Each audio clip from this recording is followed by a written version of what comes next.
저는 같이 기도드리겠습니다.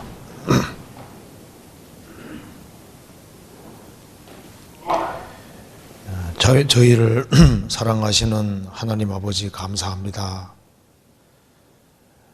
오늘도 저희들을 한자리에 불러 모아주시고 살아계신 하나님의 말씀으로 교훈받게 해주신 것을 감사합니다. 이번에 이틀간에 걸친 집회 가운데 주님이 함께 해주시고 우리의 마음을 일깨워 주시고 우리의 신앙을 점검할 수 있는 기회를 주시고 주 안에서 특경할 것을 알 수 있도록 도와주옵소서. 머지않아 주님 앞에 서서 그리스도의 심판대를 통과할 때 금과 은과 보석으로 집을 짓는 인생들이 될 수 있도록 도와주시고 주님께 칭찬과 영광을 얻는 귀한 삶이 되도록 도와주시옵소서. 주님 앞에서 우리의 삶이 결코 헛되지 아니할 수 있도록 도와주시고 주님께 칭찬받는 귀한 삶이 될 수 있도록 함께 해주시고 도와주시옵소서. 여기에 하나님의 은혜를 사모하는 사람들이 한자리에 같이 모였습니다. 우리 가운데 한 사람도 헛되이 왔다가 헛되이 가는 사람이 없도록 자비를 베풀어 주시고 하나님의 말씀으로 영혼을 환하게 비춰주시고 우리의 갈 길을 밝히 보여주옵소서.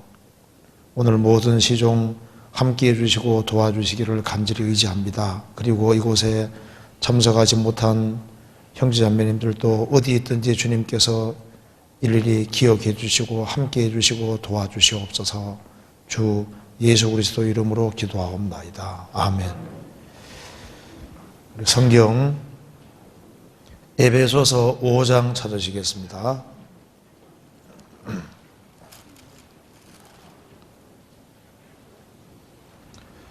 5장 14절입니다.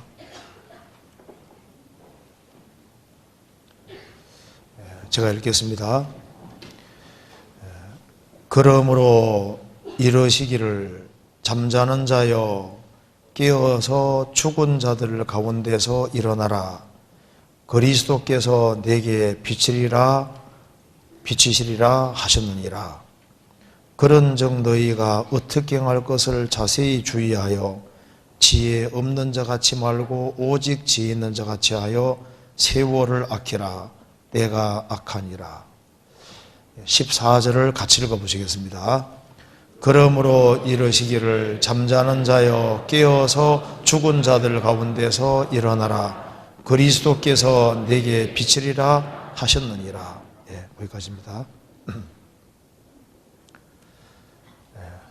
우리가 이틀에 걸쳐서 하나님 말씀을 같이 배우게 됐습니다.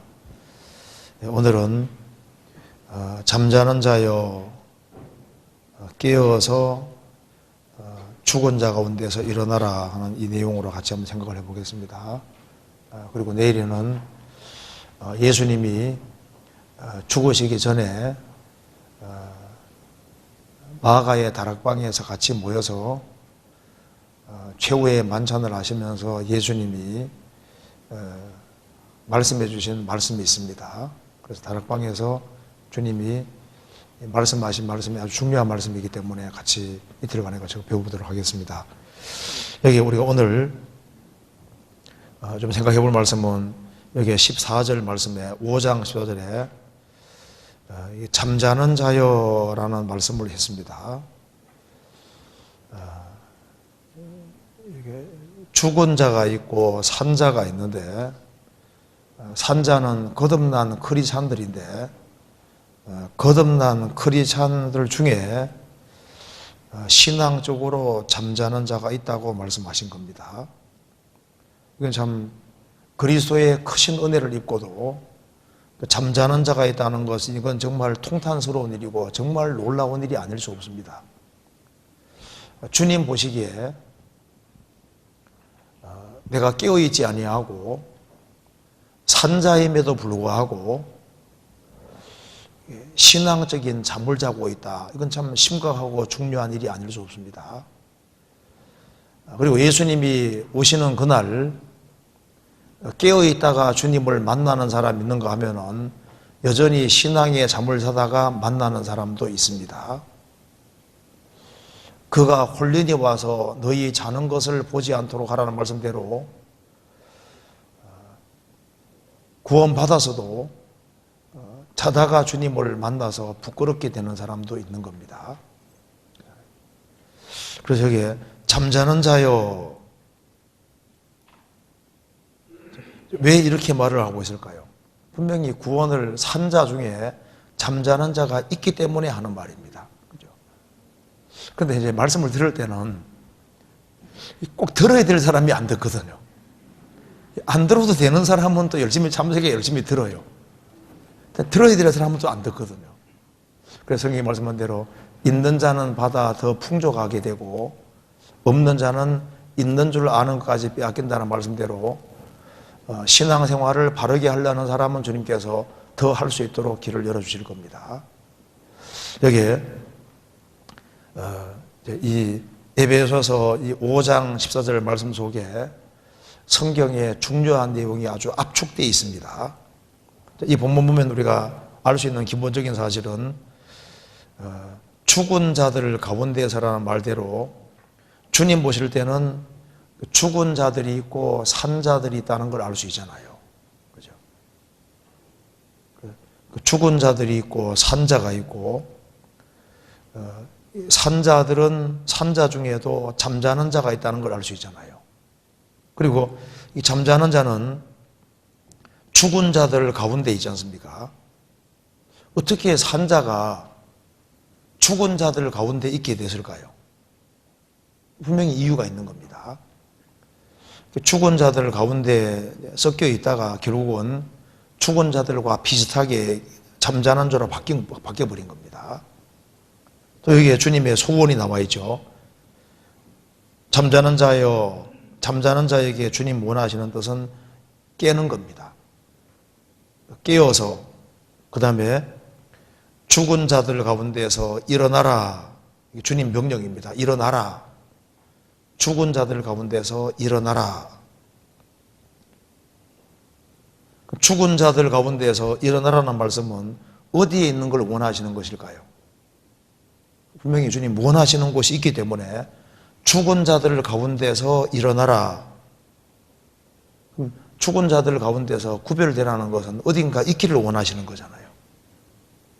그리고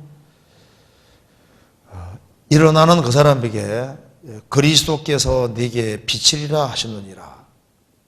구원받을 때도 주님 빛을 받았는데 구원받고 정말 깨어서 죽은 자들 가운데서 구별되기로 작정하는 사람들, 그런 사람들에겐 주님께서 구원받을 때처럼 비춰주시는 빛이 있습니다. 그리고 이제 그 빛을 받은 사람은 이제 삶에 실제로 변화가 생기게 되고, 그리고 또 이방에 실제 빛이 될 수 있는 겁니다. 사람을 주님으로 이끄는 그런 사람이 될 수 있는 겁니다. 그래서 여기에 이 에베소서 5장 14절 말씀에 중요한 내용이 많이 들어있기 때문에 좀 말씀을 드려보도록 하겠습니다. 자, 여기에 잠자는 자여 깨어서 죽은 자들 가운데서 일어나라. 주님 명령입니다. 이것은 선택사항이 아니라 반드시 깨어야 될 것을 명령하는 겁니다. 잠자는 자여 죽은 자들 가운데서 일어나라. 우리는 구원받은 사람은 사명이 있습니다. 주님 앞에서 해야 될 일이 있고 목표라는 것이 있고, 구원받은 그때부터 주님 앞에 할 때까지 내게 맡겨진 사명을 완수하고 가야 되는 겁니다. 주님 우리를 구원했을 때는 분명히 목적이 있거든요. 그 목적하는 바를 실행을 하고 내게 맡기신 일을 감당을 하고 서야 되는 겁니다. 주님이 나를 그리스도를 믿게 하고 구원했을 때 목적이 없겠습니까? 야, 너만 구원받았으니 그게 아니지 않습니까? 주 예수를 믿어라. 그리하면 너와 내 집이 구원받으리라고 말씀하셨고, 좋은 땅에 뿌리었다는 것은 말씀을 듣고 깨닫는 자니 결실하여 혹 30배, 60배, 100배가 되느니라. 그러니까 내 생애 속에서 적어도 30명, 60명, 100명이 구원받는 것을 기억고 봐야 되는 겁니다. 그렇지 않습니까? 내가 구원받고 내 혼자 주님 앞에 섰다면은 신앙생활은 한다고 했지만은 잠자는 자가 아니냐 그 말입니다. 나를 구원하신 목적을 잊고 사는 사람은 잠자는 자가 될 수 있는 겁니다. 그래서 나는 매 주일 교회를 왔다 갔다 하니까 나는 잠자는 자가 아닐 거다. 근데 반쯤 자고 있는 사람일 수도 있습니다. 그렇잖아요. 졸면서 왔다 갔다 할 수도 있는 거 아니에요, 주님 보실 때. 그러니까 우리가 하나님 말씀으로 내 삶을 한번 검증해 볼 필요가 분명히 있는 겁니다. 여기에 14절에 죽은 자들이란 말이 나와 있습니다. 주님 보실 때는 죽은 자들이 있고 산 자들이 있는데 죽은 자들은 정말 불행 중에 불행이 아닐 수 없습니다. 하나님 앞에서 죽은 자들이 있는 겁니다. 에베소서 2장 보시겠습니다. 에베소서 2장 1절입니다. 에베소 성도들도 구원받기 전에는 죽은 자였습니다. 2장 1절.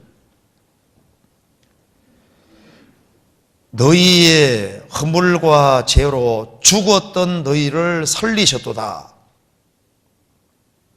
4절. 긍휼에 풍성하신 하나님이 우리를 사랑하신 그 큰 사랑을 인하여 허물로 죽은 우리를 그리스도와 함께 살리셨고 너희가 은혜로 구원을 얻은 것이라.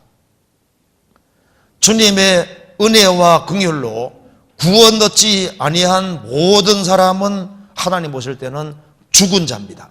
그래서 마태복음 8장 20절 21절에 보면은 어떤 사람이 얘기했습니다. 주여 내 부친을 장사하게 허락하옵소서. 예수님 말씀하시기를 저희 죽은 자들로 저희 죽은 자를 장사하게 하고 너는 나를 조치라. 어떻게 죽은 자들이 죽은 자를 장사할 수 있겠습니까?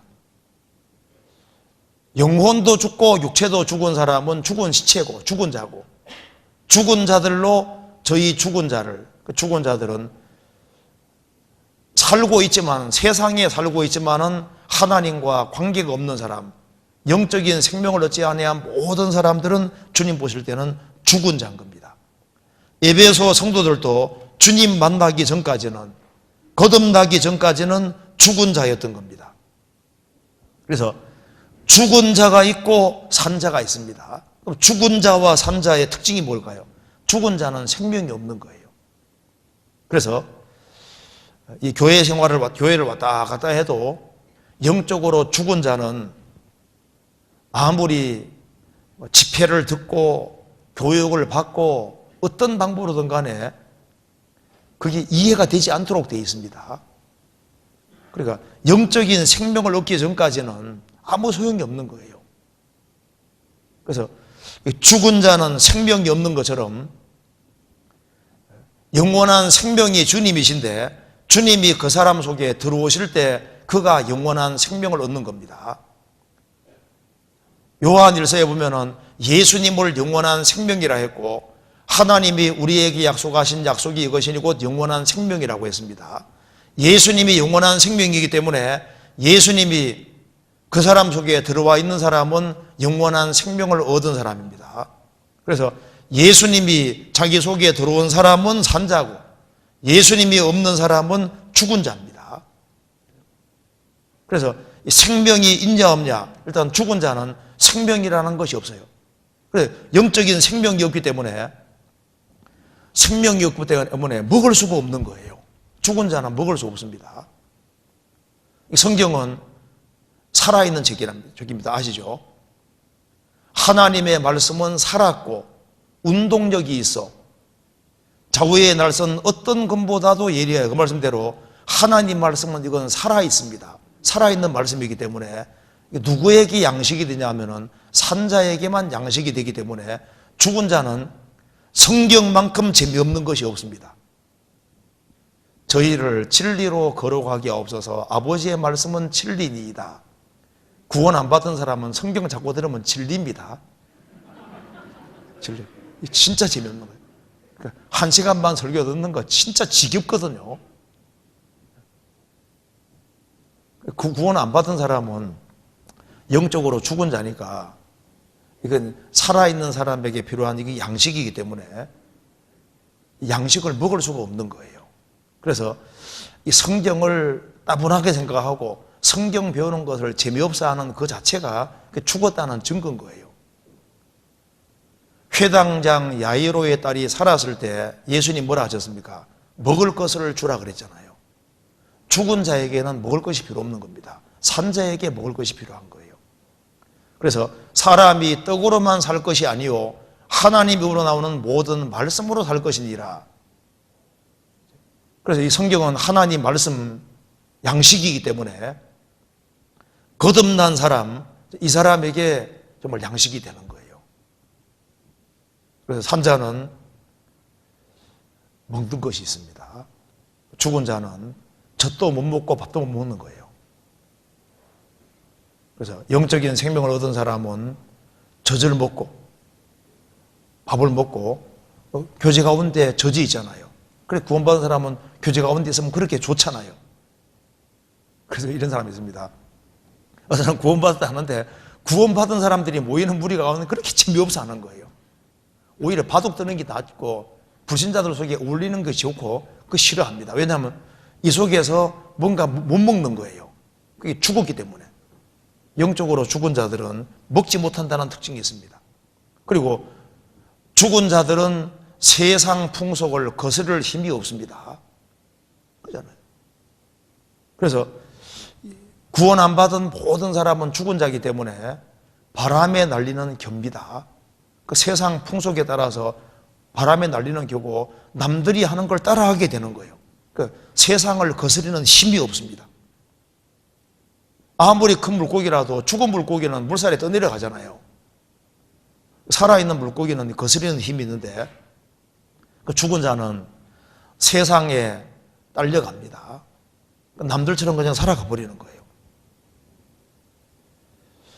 하나님의 생명이 있는 사람, 그 사람은 이 거스리는 힘이 있습니다. 다니엘은 우상 숭배하는 사회에 살았지만은 우상 숭배를 거스리는 힘이 있잖아요.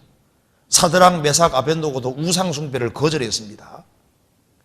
엘리야는 하나님의 생명이 있는 사람이니까 그 이스라엘 사회 전체가 바알 숭배, 아세라 숭배를 할 때 그것을 거스리고 하나님 편에 서잖아요. 그 생명 있는 사람은 차이가 있습니다. 거스리는 힘이 있는 거예요. 아브라함은 갈대아 우르에 나와서 가나안 땅 들어가는 것 봐요. 노아 시대에 노아는 생명이 있으니까 모든 사람이 세속의 길을 걷고 타락의 길을 걸어갈 때 노아만은 묵묵히 방부주 짓고 세상을 거스리잖아요. 그래서 이 생명이 없는 사람은 속에 생명이 없기 때문에 진정으로 느끼게 될 맛을 모르게 되어 있습니다. 신앙생활의 맛을 알 수가 없는 거예요. 그러니까 영적인 갈망이 없고 신앙생활에 참된 기쁨 같은 걸 느끼지 못합니다. 거듭나야만 새로운 기호가 생기지 않습니까? 그래서 하나님을 갑자기 좋아하는 마음이 생기고 하나님 안에 사는 것을 기뻐하고 즐거워하는 마음이 있도록 되어 있는데 영적인 생명이 없는 사람은 하나님 안에 사는 것을 안 좋아해요. 하나님을 사랑하는 마음이 없습니다.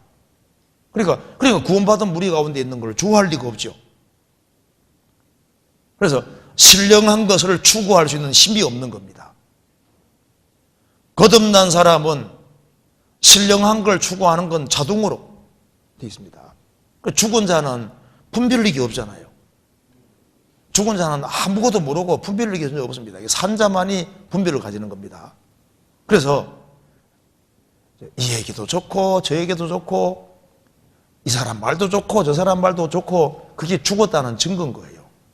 분별력이라는 게 없다고 말입니다. 산자는 주님 빛이 들어왔기 때문에 이게 빛을 통해서만 빛을 분별할 수 있잖아요. 주님의 생명을 얻은 사람만 이게 분별력을 가지게 되는 겁니다. 그래서 구원을 받지 아니한 사람은요, 어쨌든 간에 세상이 좋은 거예요. 금세로 만족하고 돈 많이 벌어서 재산 축적을 하고 자녀 잘 키우고 자녀가 세상적으로 성공하는 거 보고 편안하게 사는 거 보면 그걸 만족합니다. 성공했다고 생각하는 거예요. 그게 죽은 자입니다. 죽은 자. 그런데 죽은 자가 있는가 하면은 산 자가 있는 거예요. 시편 17편 찾아봅시다. 시편 17편 14절.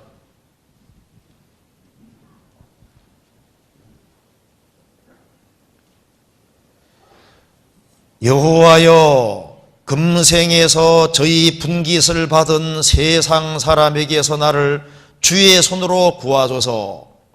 그는 주의 제물로 배를 채우심을 입고 자녀로 만족하고 그 남은 산업을 그 어린아이들에게 유전하는 자니이다. 나는 의로운 중에 주의 얼굴을 보리니 깨를 때 주의 형상으로 만족하리이다. 이 말씀에서 여호와여, 금생에서 저희 분깃을 받은, 그 다음 뭡니까? 세상 사람에게서, 세상 사람이란 말이 나와 있습니다. 세상 사람이 있는가 하면은 세상에서 주님의 생명을 받아서 영적인 생명 얻은 사람이 있는데, 세상 사람은 특징이 있습니다. 금생으로 만족하고, 금생이 실제인 겁니다. 7, 80이 실제라고 생각합니다. 그는 주의 제물로 배를 채우심을 입고 자녀로 만족하고, 세상 사람 진짜 만족이 뭡니까? 자녀 잘 되면 그것으로 만족하는 거예요. 그리고 재산이 축적이 되고 육신이 안락하면은 거기서 만족을 느낍니다. 그리고 돈을 최대한 많이 벌어서 자식을 덜 고생시키는, 그거로 만족하는 거예요. 만일 생명을 얻었다는 크리스찬이 이거로 만족한다면은 그 사람도 문제입니다. 그럴 리가 없어요. 거듭나면은 금세뿐 아니라 내세가 실제가 되거든요. 하나님이 실제가 되는 겁니다. 그래서 이 세상 사람은 세상에 소망이 있습니다. 그런데 산자는 세상에 소망이 있는 게 아닙니다.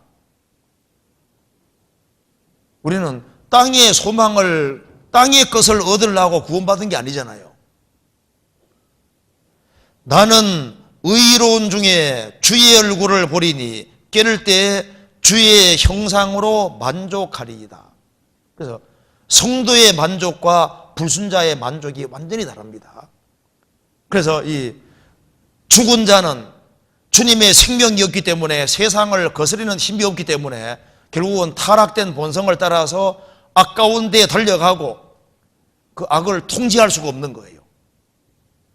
주님의 생명을 받아야만 새 생명 가운데 행할 수가 있는 겁니다. 우리는 그의 만드신 바라, 그러니까 새로운 피조물부터 되어야 되는, 그러니까 산자가 되는 게 참 중요하다고 말입니다. 산자가 되면은 생명이 있는 사람은 생명이 없는 사람하고 다르죠. 죽은 자들 가운데 일어나라. 이게 죽은 자들이 있는데 내가 죽은 자가 아니고 정말 산자가 됐느냐? 성경 찾아봅시다. 창세기 1장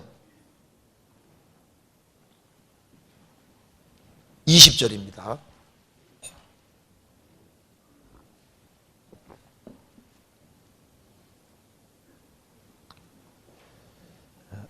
(1장) 20절.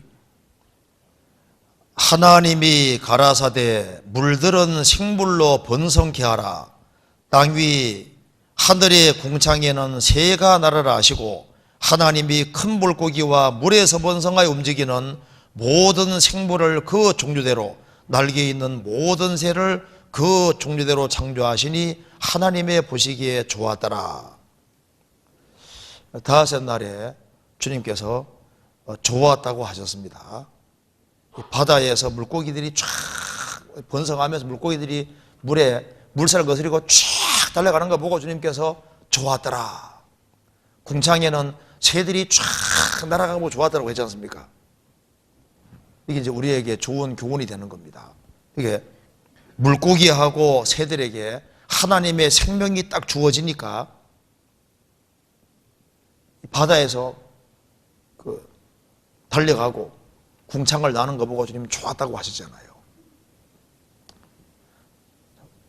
여기 바다는 세상의 그림자가 됩니다. 이 바다라는 세상에서 주님의 생명을 얻은 사람들이, 성경에 구원받은 사람 보고 생명 얻은 물고기라잖아요. 주님은 내가 너로 사람 낚는 어부가 되게 하리라. 바다에 물고기들이 물살을 거스리고 쫙 달려가는 것을 봤을 때 주님께서 보시고 좋았더라. 구원 안 받은 모든 사람은 영적으로 죽은 자인데 예수님으로 말미암아 하나님의 생명을 얻은 사람은, 산자가 된 사람은 물살을 거스리는 힘이 있습니다. 물고기 종류가 참 다양한 것처럼 성도들도 좀 다양한 종류가 있을지라도 특징은 살았다는 건 다 똑같잖아요. 그래서 이 물고기가 물살을 헤치고 거슬러 쫙 가는 것처럼 그거 보시고 좋았더라. 하나님께서 아브라함이 갈대아 우르에 살았는데 우상 숭배하는 가정 속에 살고 있는데 하나님 말씀 따라서 거기를 박차고 나와서 하란 거쳐서 이 가나안 땅 들어가는 모습 보였을 때 주님 어떻게 하실까요? 보시고 좋았더라. 이 에집트에 살고 있는 이스라엘 백성들이 모세 인도로 양의 피를 경험하고 홍해바다 통과해서 가나안 땅으로 가는 그 모습 보실 때 좋았더라, 정말 좋았더라 하실 겁니다. 룻이 모압 저주받은 세상에 살고 있는데 나오미의 전도를 통해 참 신앙을 가지고 모압 땅에서 나와서 베들레헴 땅으로 가는 그 모습 보시고 주님 어떻게 생각하실까요? 보시고 좋았더라 그러잖아요.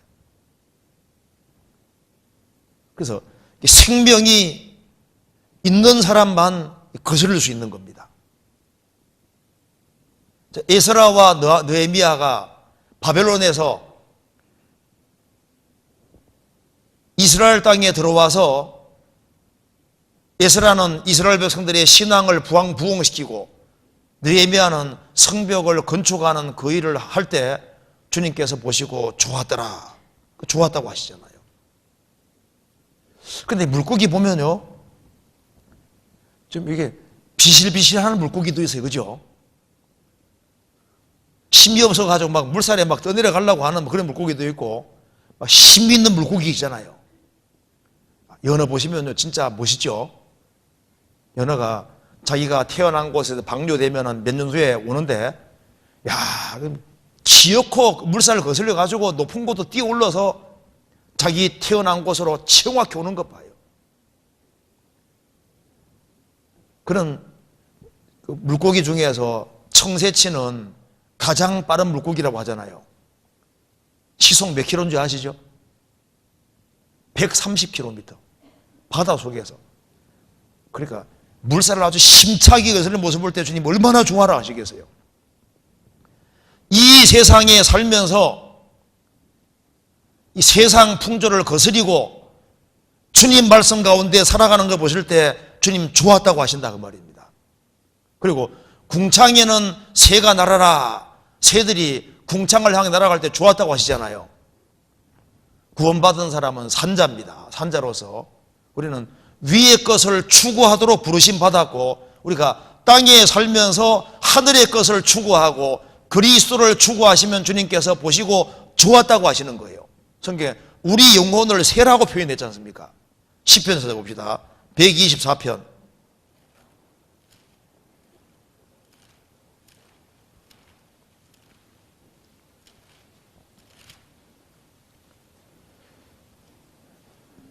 (7절)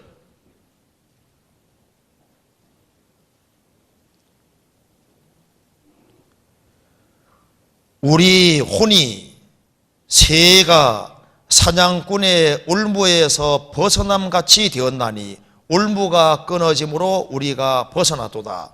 우리 혼이, 영혼이 마치 새와 같은데 새가 사냥꾼의 올무에 벗어남같이 우리 영혼이 사탄의 올무에서 죄와 저주와 죽음의 올무에서 벗어났다. 끊어짐으로 외부에서 끊어준 겁니다. 여기 영혼을 새라고 표현해라고. 영혼은 새하고 정말 닮았습니다. 새는 정말 자유롭게 날아다니잖아요. 세상에 영혼만큼 자유로운 것은 없습니다. 그죠? 정말 통제하기 어려운 거, 새 붙잡기 어렵잖아요. 그죠? 영혼 붙잡기 정말 어렵습니다. 영혼은 막 튀어다니는 거예요. 지금 막 날아다니는 거예요. 지금 여기 계신 분 중에도 막 날아다니거든요. 막 집으로 막 날아다니고, 막 해외로 날아다니고, 해외에 우리 잘 지내고 있어서 막 날아다니잖아요. 영혼은 새와 비슷한 겁니다. 그래서 시간 속에 살면서 영혼까지 나들 수 있는 것이 영혼이잖아요. 새처럼 정말 자유롭게 날아다니는데, 구원을 받은 사람은 새가 사냥꾼의 올무에 벗어남 같이 해방된 새와 똑같아 그 말입니다. 왜 우리를 하나님께서 해방시켜 주시고 우리에게 생명 주셨을까요? 그러므로 너희가 그리스도와 함께 살리심을 받았으면 어떻게 하라고요? 위의 것을 찾아라. 그래서 궁창에 새들이 날아가는 걸 보고서 좋았더라. 땅에 살면서 하늘의 것을 추구할 때 주님께서 얼마나 기뻐하시겠습니까? 그런데 산자가 됐는데 산자가 잠자는 자가 될 수 있으니까 참 이게 참 문제다 그 말입니다. 분명히 내가 아무리 생각해도 영적인 생명을 얻었고 내가 산자인 것이 분명한데 잠자는 자가 될 수 있는 겁니다. 그리스도인이 잠자는 자가 되면은 누가 기뻐할까요? 마귀는 막 춤을 덩덩 추고 있을 겁니다. 절대 잠자지 않는 자가 있잖아요. 마귀입니다. 마귀는 자는 법이 없잖아요. 아담 때부터 한 번도 자지도 않으면서 부지런히 일하고 있습니다. 그래서 잠자는 성도는 있어도 잠자는 마귀는 없습니다. 크리스찬이 잠잘 때 마귀는 계속적으로 일을 하고 있는 거예요. 우리가 하나님 말씀을 들을 때 마귀는 더 경계를 합니다. 크리스찬이 깨어날까 봐 마귀가 걱정하는 거예요. 마귀는 이 세상에 군림하면서 자기 백성들이 뺏길까 봐 아주 단도리를 잘하고 방비를 열심히 하고 있습니다. 크리스찬들이 신앙의 장을 잘 때 마귀는 춤추고 덩실거로 너무 좋아하는 거예요. 잠자는 거 이거 진짜 심각한 겁니다. 거듭난 하나님 자녀가 신앙의 잠을 잘 때 하나님 역사의 장애물이 된다 그 말입니다. 노아 홍수가 가속화된 이유가 뭐냐 하면 바로 하나님 아들들 때문입니다. 하나님의 아들들이 사람의 딸들의 아름다움을 보고 자기들이 좋아하는 자로 아내를 삼는지라. 하나님의 아들들 곧 셋의 후예와 가인의 후예, 구원받은 사람이 구원 안 받은 사람하고 뒤섞이니까 세계적인 홍수가 가속화된 거예요. 롯은 아브라함을 떠나서 소돔에 들어감으로써 결국은 자기 아내를 소금기둥으로 만들고 두 딸을 오염시켰고 그리고 그 롯의 가축의 목자들 같이 들어간 다 죽어버리잖아요. 그러니까 롯이 세상적이 되고 신앙의 잠불잠으로 인해서 자기와 함께한 사람들을 다 이뤄지게 만들고 자기 아내까지 죽게 만들고 그리고 두 딸을 크게 오염시켰습니다.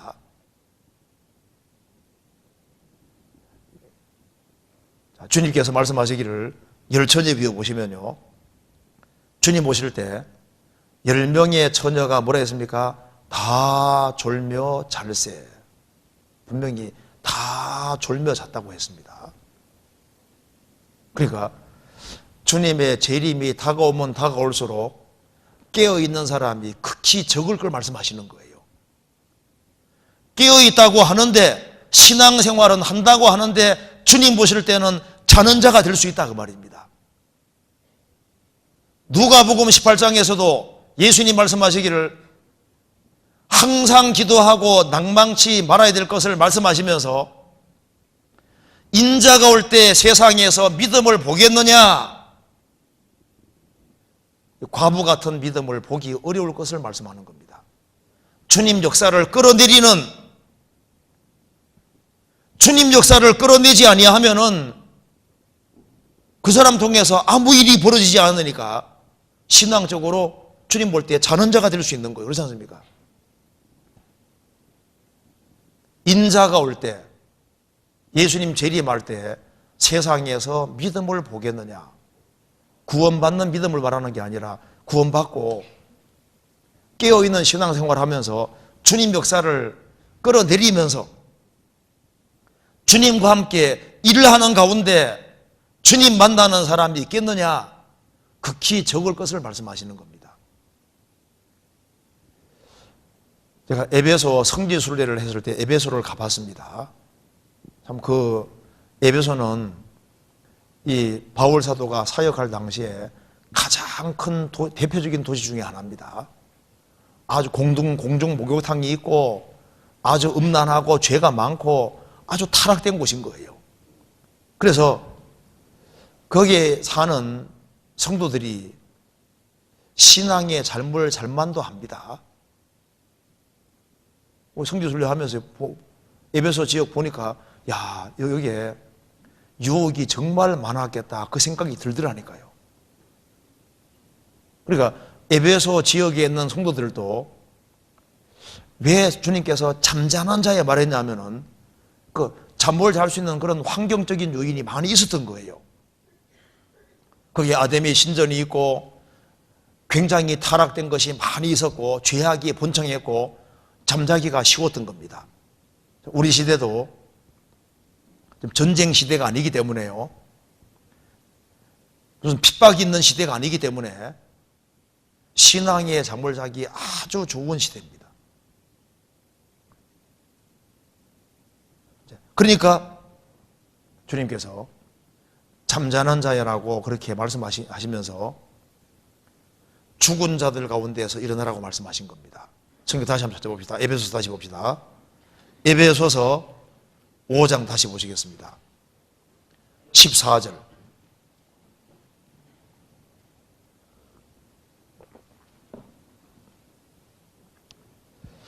그러므로 이러시기를 잠자는 자여 깨어서 죽은 자들 가운데서 일어나라.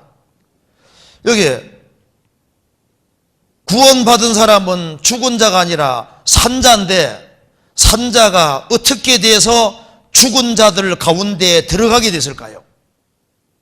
죽은 자들 가운데 있잖아요. 사람이 구원을 받을 때 세상과 나는 관계없고 구속한 주만 보이도다. 구원받고 처음에 주님밖에 보이지 않았잖아요. 주님과 함께 살았다 그 말입니다.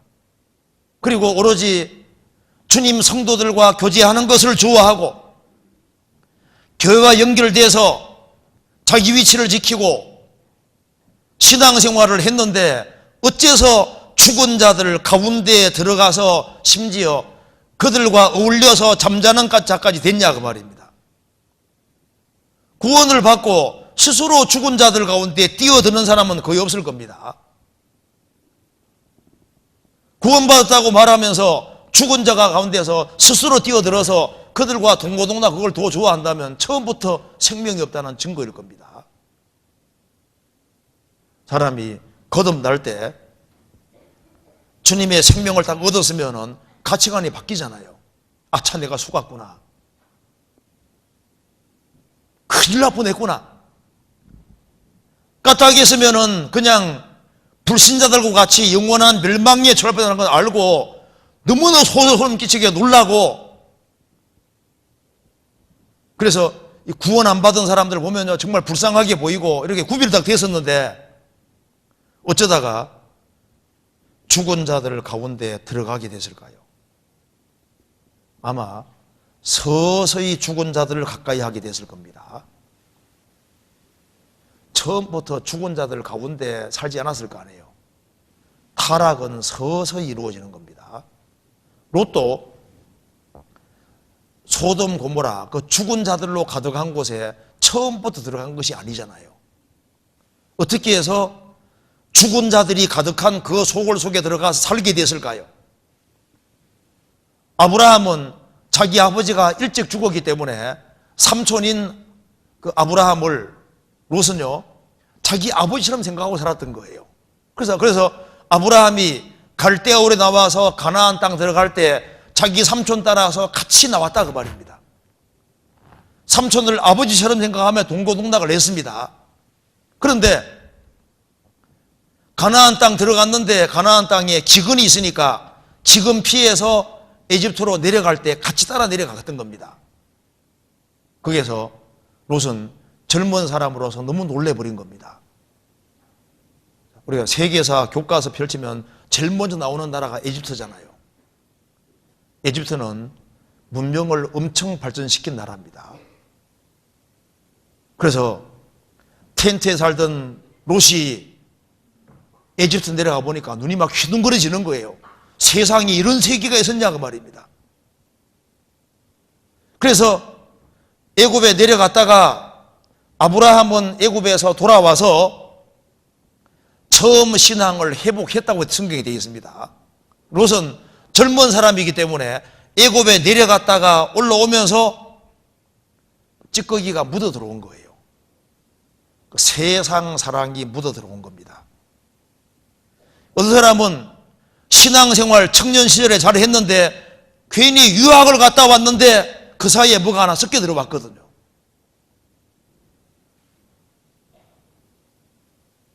유학 갔다 와서 다 그런 거 아닙니다. 그런 사람이 있다고 말. 섞여 들어와서 영 그때부터 뭔가 이게 교제가 안 되는 거예요. 점점 멀어져서 그냥 불신자들 속에서 딱 들어가 있는 거예요. 그러시잖아요. 롯은 세상 사랑하는 마음이 들어와서 거기 있는 거예요. 근데 그게 이제 속에 딱 잠복해 있으니까 아브라함은 모르잖아요. 그런데 이 아브라함의 가축의 목자와 롯의 가축의 목자 사이에 다툼이 생겼을 때 그때 본심이 딱 드러나는 겁니다.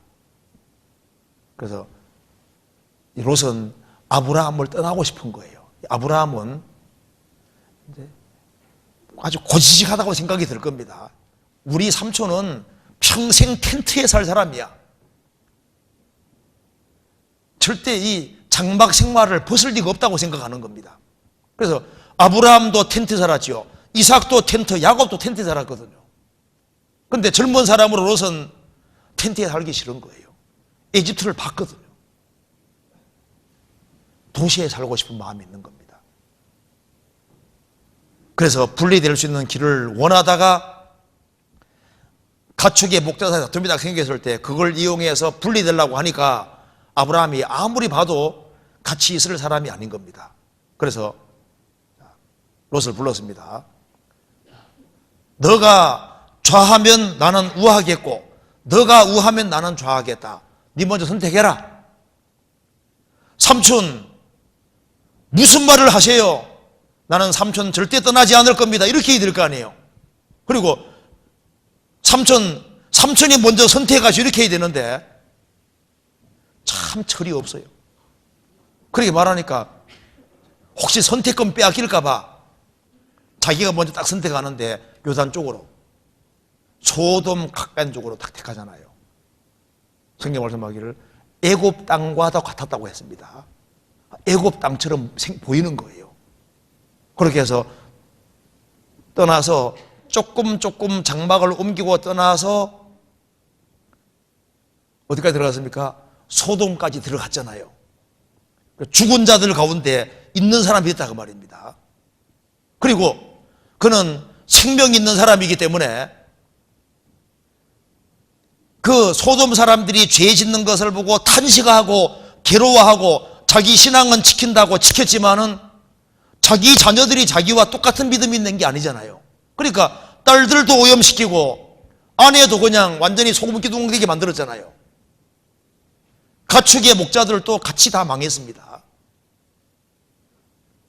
롯이 살 때 거기 전쟁에 시말려서 잡혀갔다가 아브라함이 단까지 가서 데려왔으면은 다시 기회가 주어졌으니까 아브라함 떠나지 말아야 되는데 그래도 여전히 소돔에 있는 것 봐요.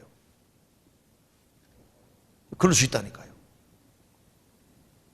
마귀는 조금씩으로 타락시킵니다. 하나님의 생명을 얻은 사람은 불신자들하고 같이 있으면 가시방석이거든요.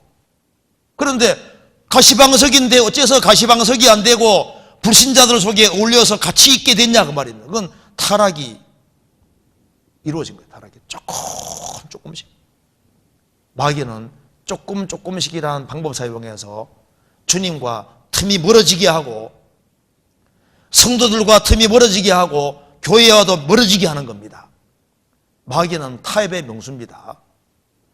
출애굽기에 나와 있는 파라오 왕은 마귀 그림자잖아요. 이스라엘 백성들이 에집트 나가려고 할 때 파라오 왕이 뭐라 그랬습니까?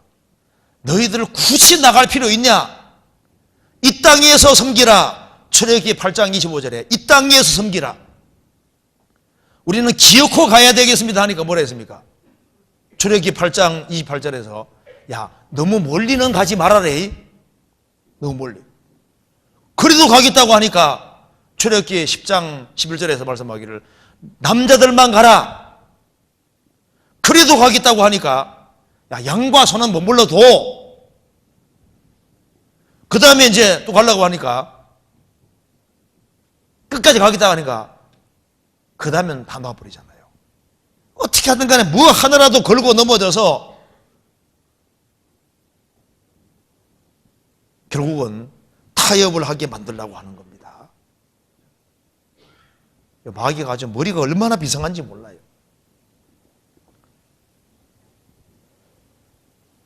자, 이 사람이 여기에 잠자는 자가 죽은 자들 가운데 들어갔다는 게 놀랍잖아요.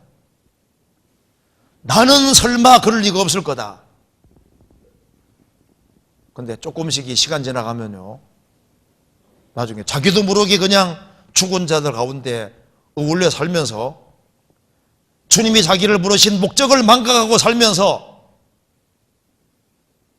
신앙생활을 하고 있다고 착각할 수도 있는 겁니다. 죽은 자들 가운데서. 그래서 죽은 자들 가운데 딱 들어가게 된 기본 원인이 뭘까요? 데마는 세상을 사랑하여 나를 버리고 데살로니가로 갔다. 바울 사도의 동역자인 데마가 어째서 데살로니가로 갔을까요? 세상을 사랑하여. 롯이 어째서 소돔에서 살게 됐을까요? 세상을 사랑하여.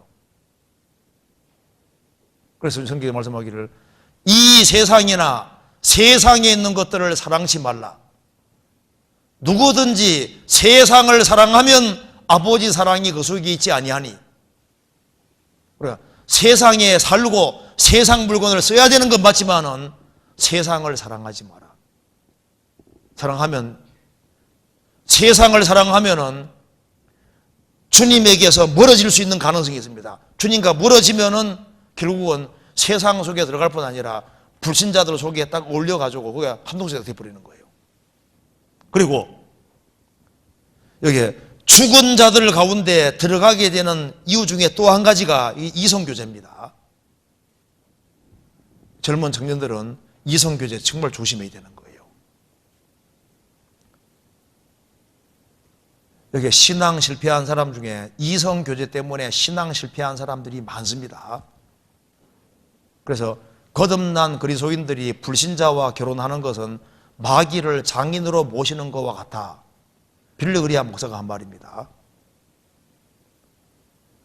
망하기로 작정한 사람 작정하지 않고서 제정신하고 그렇게 할 수 있겠어요?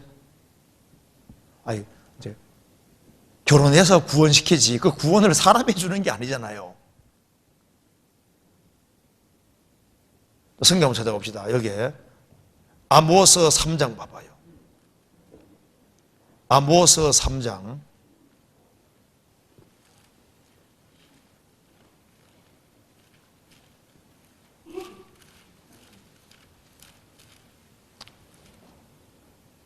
1277페이지입니다. 3장 3절 보시겠습니다. 두 사람이 의합치 못하고야 어찌 동행하겠으며 두 사람이 마음과 생각이 같아야만 같이 동행할 수 있는 겁니다. 그래서 신명기 22장 9절 10절에는 소와 나귀를 어떻게 하라고요? 결의하여 갈지 말라. 소와 나귀를 어떻게 함께 결의해 갈 수 있겠습니까? 소는 소끼리입니다. 나귀는 나귀끼리거든요. 너는 믿지 않는 자와 멍에를 같이 하지 말라. 그래서 이 거듭난 사람이 거듭나지 아니한 사람과 짝짝하고 사귀면요, 그러면 그 마음이 주님께로 확 멀어져서 이성 문제 때문에 주님과 멀어지고 세상적이 될 수 있는 겁니다. 그렇잖아요. 틀리면 사실이거든요. 그래서 여기에 이성 문제 때문에 세상에 들어간 사람들이 꽤 있습니다.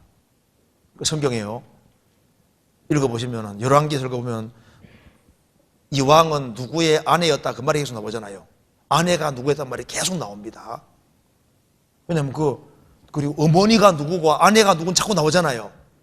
왜? 가까운 사람의 영향을 받게 되는 거예요.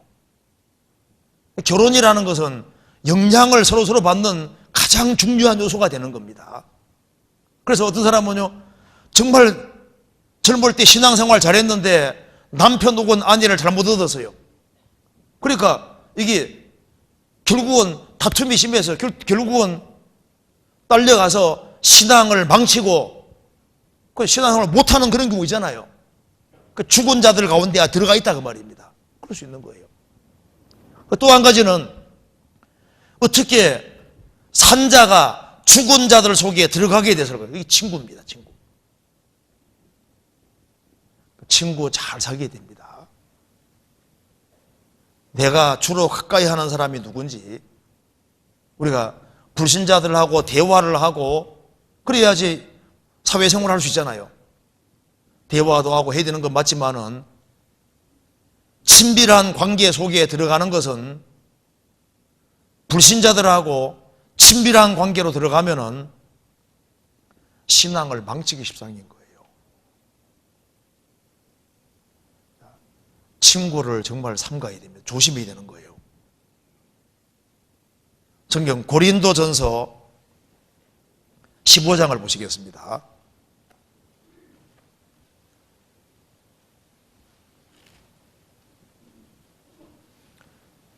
15장 33절입니다.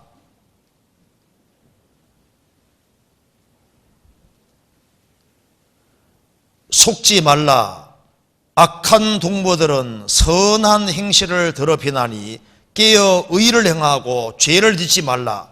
하나님을 알지 못하는 자가 있기로 내가 너희를 부끄럽게 하기 위해 말하노라. 속지 말라. 악한 동무들은 선한 행실을 더럽히나니. 그래서 내 가까이 있는 사람들이 어떤 사람인지를 잘 눈여겨보고 생각을 해야 됩니다. 내가 누구 가까이 있는지 잘 생각해 봐야 됩니다. 마귀가 이 크리스찬을 넘어뜨리기 위해서 가진 괴계를 많이 생각을 해냅니다.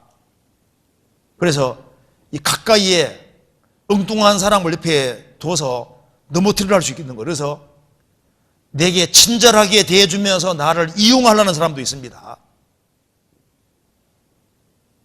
아주 거짓말을 잘하는 사람도 있고, 낭비벽이 돈 쉽게 쓰는 사람 있잖아요.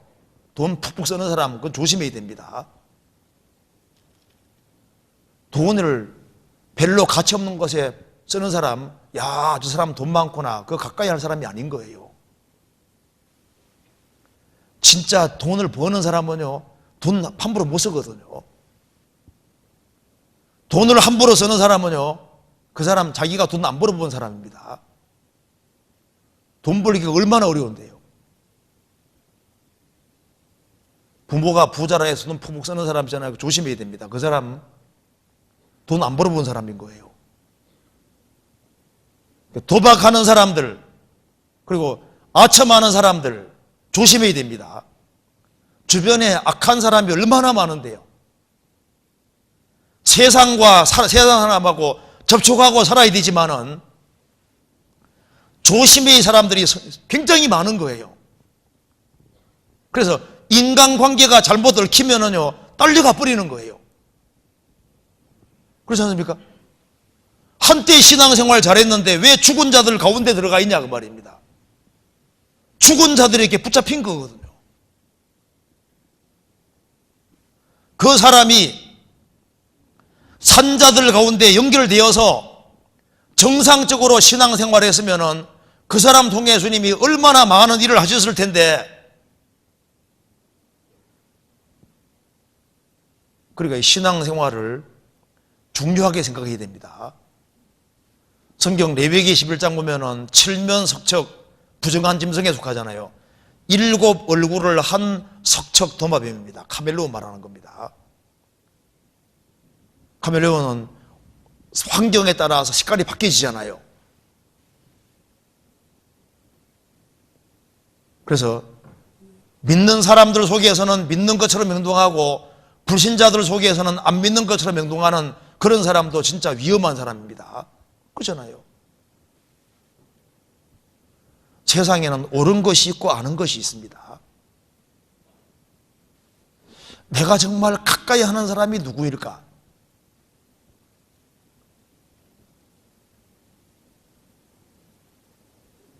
우리가 신앙적으로는 손해보면 안 되는 겁니다. 그리고 이제 이 신앙적으로 잠을 자게 되는 이유 중에 이 하나가, 죽은 자들 가운데 들어가게 되는 이유 중에 하나가 이 가정불화가 참 이게 중요한 요소가 됩니다. 가정불화는 마음을 깨트리는 데 아주 중요한 역할을 하는 거예요. 성경 말씀하기를 다투는 부녀는 이어 떨어지는 물방울이라는 말 나와 있잖아요. 이 물방울이 처음에 세면바닥에 떨어질 때는 별거 아닌데 계속 떨어지면은 세면바닥에 구멍 냅니다. 가정 불화가 계속되면은 그 마음에 구멍을 내는 거예요. 어떤 사람 참 신실했는데 이 가정 불화 속에서 마음이 계속 공격받고 다쳐가지고 신앙이 그냥 신앙적으로 확 무너져 버리는 거예요. 그래서 아예 신앙과 멀어져서 세상 사람 비슷하게 사는 신앙의 잠을 자게 되는 중요한 요소 중에 하나가 가정생활입니다. 가정생활할 때 이게 참 중요합니다. 왜냐하면은 가정생활이 잘못되면은 기도가 막혀지고, 기도가 막히면은 자녀도 망하게 되는 문제가 생기는 거예요. 그런데 구원을 받은 사람은 가정불화가 생길 때 사실은 두 사람의 문제라기보다는 시댁 문제라든가 친정 문제, 그런 문제로 문제 생기는 경우가 많고, 무슨 돈 때문에 문제 생기는 경우가 좀 있지 않습니까? 근데 사실 두 사람 자체로는 사실 큰 문제가 없는데, 이 가정생활을 원만하게 하지 아니하면은 그게 마음을 붕괴시킨다니까요. 마음을 깨트리거든요. 사람이 이게 다치는 것 중에서 가까운, 가정과 다치는 것이 가까운 사람 통해 다치는 거예요, 마음을.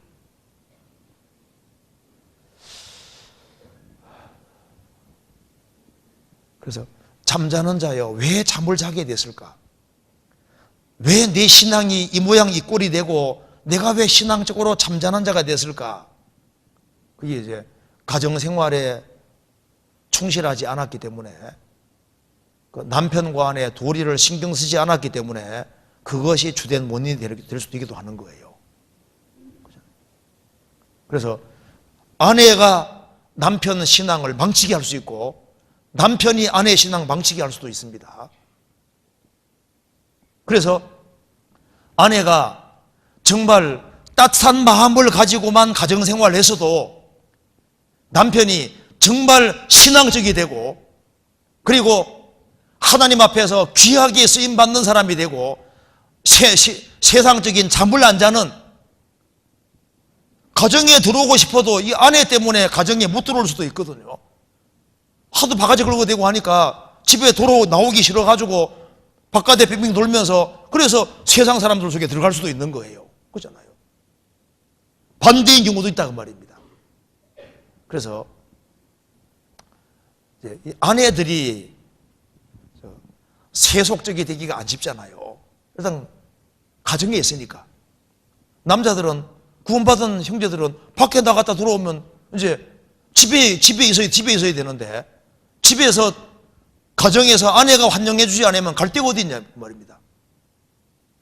그럼 배회하게 되면은 바깥으로 돌리게 되고, 그리고 불신자들 자꾸 만나게 되고, 그럼 불신자들 속에 섞여서 불신자들 속에 죽은 자들 가운데 있게 되는데, 그렇게 될 때 그 원인이 아내 역할이 될 수도 있는 거예요.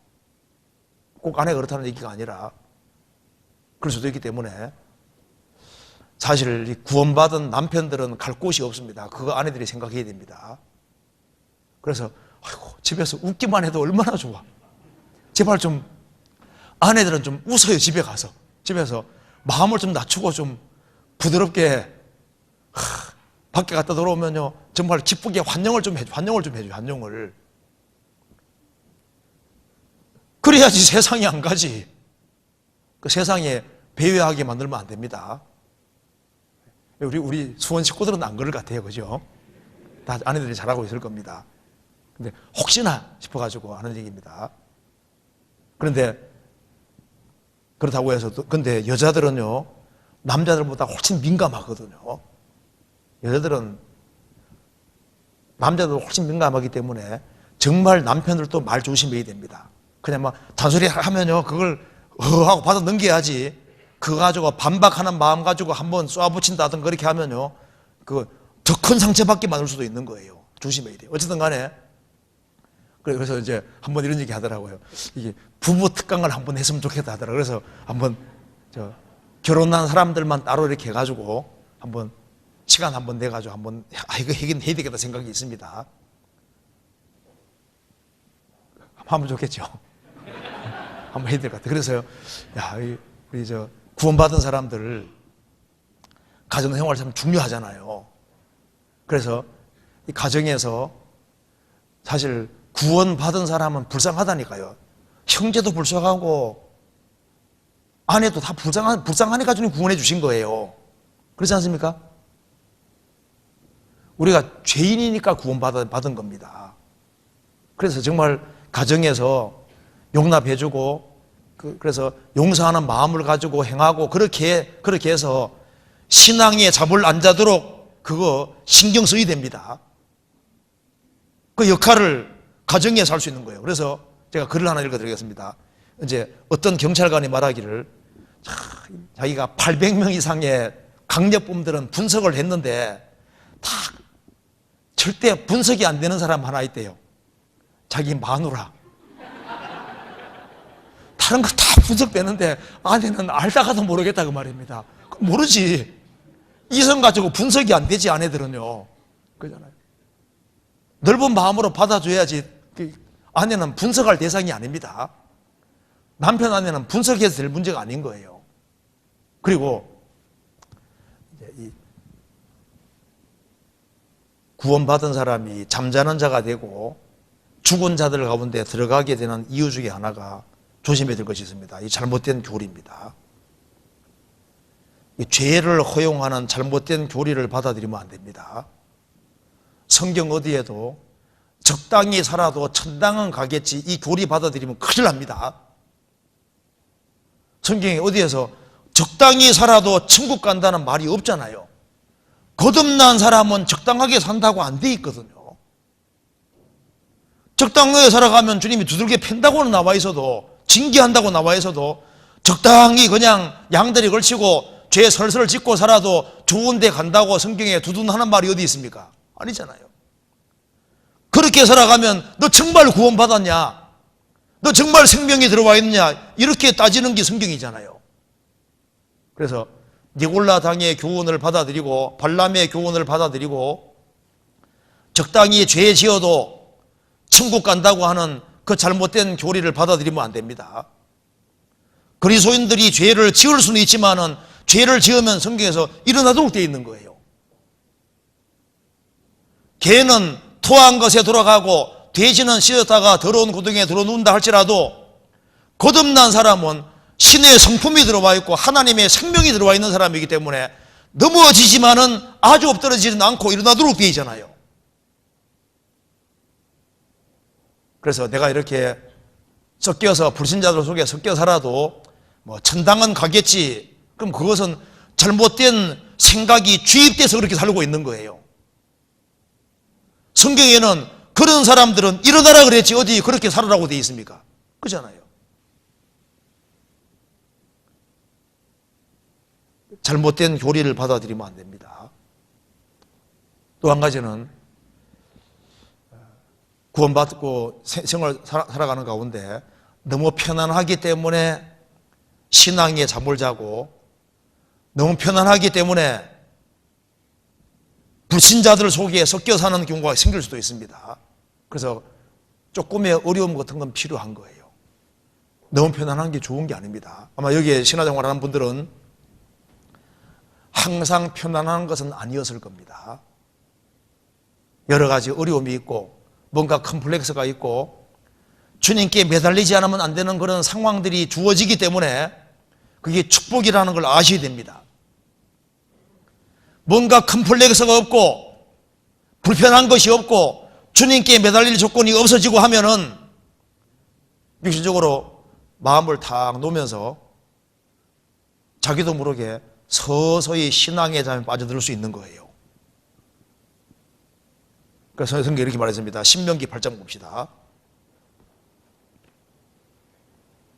신명기 8장 11절.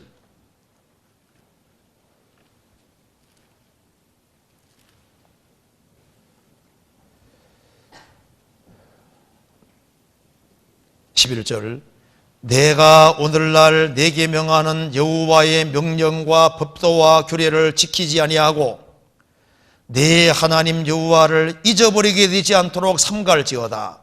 내가 먹어서 배불리고 아름다운 집을 짓고 거하게 되며 또 우양이 번성하며 내 은금이 증식되며 내 소유가 다 풍부하게 될 때 두렵건대 내 마음이 교만하여 내 하나님 여호와를 잊어버릴까 하노라. 여호와는 너를 애굽 땅 종되었던 집에서 이끌어내시고, 여기 보면은 내 우양이 번성하며 내 은금이 증식되며 내 소유가 다 풍부하게 될 때, 만사가 잘 돼갈 때 하나님을 잊어버릴까 두렵다. 육신적으로 너무 잘 돼가기 때문에 그것 때문에 그것에 밀려서 잠자는 자 비슷하게 바뀌면 안 된다 그 말입니다. 그래서 죽은 자들 가운데 이제 섞여서 있다가 이제 시간 지나가면 잠자는 자가 되는 거예요. 이제 불신자들 속에 섞여 있으면서도 이제 교회를 왔다 갔다 하고 하지 않습니까? 이래도 잠다면 안 되지 안 되려고 하다가 이제 시간 좀 더 지나가면 어떻게 됩니까? 지나가면은 몸만 왔다 갔다 하고 이제 주님 보실 때 아예 잠자는 자 비슷하게 바뀌어질 수 있는 거예요. 그래서 죽은 자들하고 연결되다가 이제 그 다음에는 잠자는 자가 돼버린다 그 말입니다. 그래서 성경에서 잠자는 자요 라고 주님 말씀했잖아요. 자, 주님 앞에 너는 잠자는 자다, 그 소리 들으면 이게 얼마나 불행이에요. 그럼 잠자는 자는 어떤 상태를 말하는가요?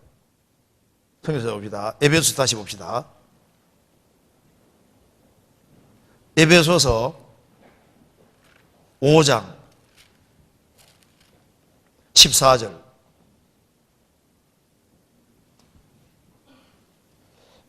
그러므로 이러시기를 잠자는 자여 깨어서 죽은 자들 가운데서 일어나라 그랬죠. 잠자는 자들, 죽은 자들이 누워 있는 것처럼 잠자는 자도 누워 있으면은 잠자는 자인 거예요. 그러니까 송장은 누워 있잖아 그대로요. 그러니까 잠자는 자 똑같이 누워 있습니다. 그러니까 잠잔다는 말이 뭐냐면은 구원 받은 사람이 구원 안 받은 사람하고 똑같이 행동하면요, 주님 볼 때는 이게 잠자는 자인 거예요. 같이 술 마시고 같이 담배 피우고 같이 나쁜 짓 하고 불신자들하고 똑같이 살아가면은 그게 주님 볼 때는 잠자는 자라는 소리를 듣게 되는 겁니다. 그죠?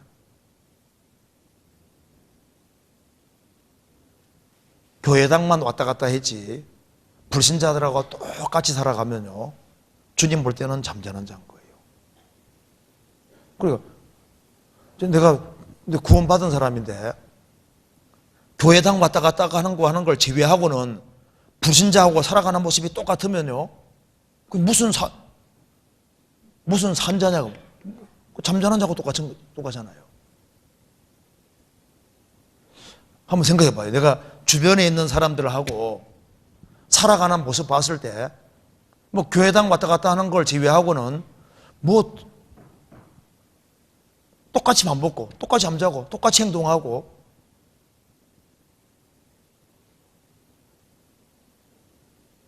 그러면은 혹시 잠자는 자가 아니냐 그 말입니다. 그리고 이게 깨어 있는 사람은 잠자는 자하고 다릅니다. 깨어 있다는 가장 확실한 증거 중에 하나가 뭐냐면요, 어떤 사람은 깨어 있는 사람이냐면 성경에서 봅시다. 잠언 10장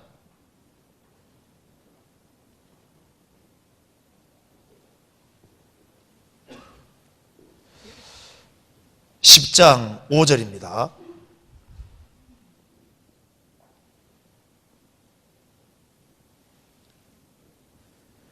여름에 거두는 자는 지혜로운 아들이나 추수 때에 자는 자는 부끄러움을 끼치는 아들이니라.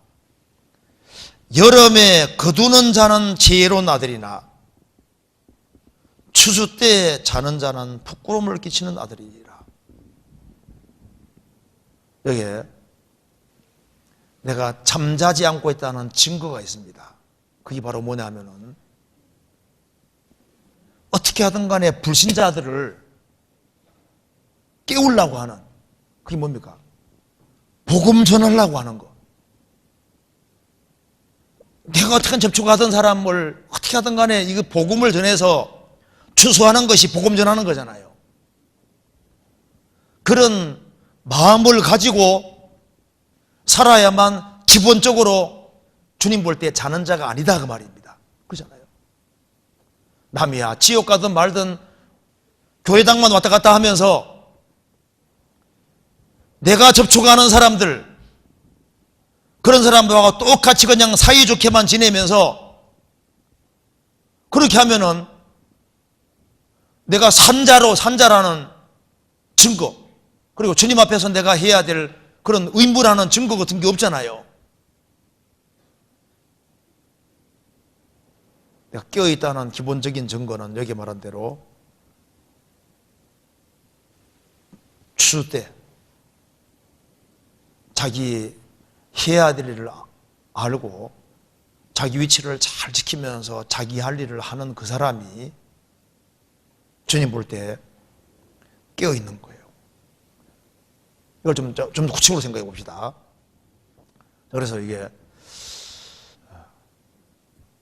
잠자는 자냐, 내가 정말 깨어있는 사람이냐, 이걸 한번 이렇게 예를 들어서 한번 생각을 해봅시다.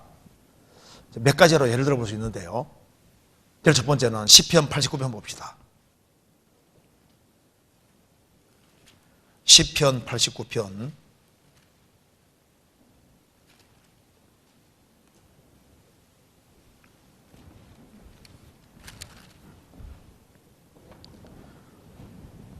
시편 89편 37절 봅시다.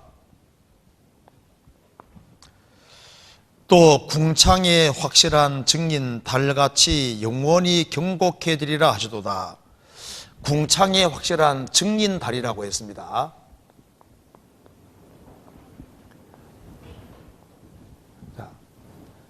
구약시대 이스라엘 사람들은 여호와 증인이고 신약시대 그리스도인들은 예수의 증인인데, 오직 성령이 너희에게 임하시면 너희가 권능을 받고 예루살렘과 온 유대와 사마리아 온 것까지 이르러 내 증인이 되리라. 그 달은 증인인데 달 종류가 많잖아요. 초성달도 있고 반달도 있고 온달도 있고 금음달도 있고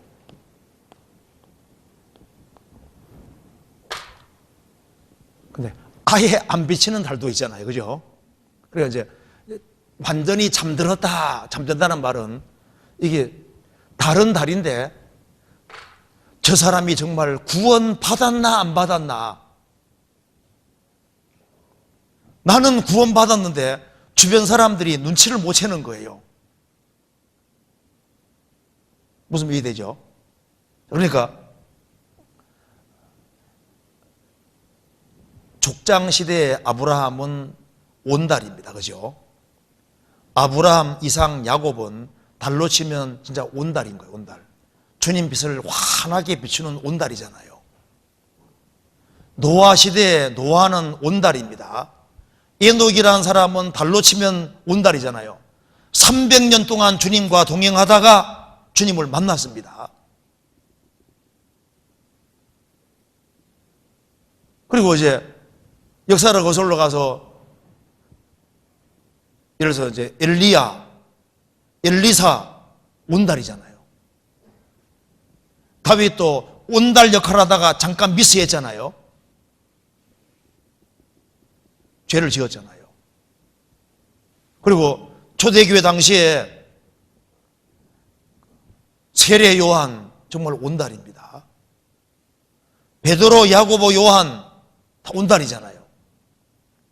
그러니까 여기서 속에서 주님의 빛을 환하게 비친 온달이 있는가 하면은 반달도 있다. 반달. 어떤 사람이 반달일까요? 성경 문화비유 보면은요, 한 사람은 한 문화로 10문화 남겼는데 한 사람은 5 남겼잖아요. 남기긴 남겼는데 열심히 하긴 하는데 자기 기준 따라서 열심히 하는 겁니다. 할 때 절반은 남겼잖아요. 초성달은 빛을 비치긴 비추는데 조금 비치잖아요. 어떤 사람은 자기 가족 구원시킨 거로 끝나버립니다. 그 빛을 좀 비치긴 비쳤는데 조금 비치고 말잖아요. 금음달이 되더니만 아예 그냥 캄캄해지는. 그래서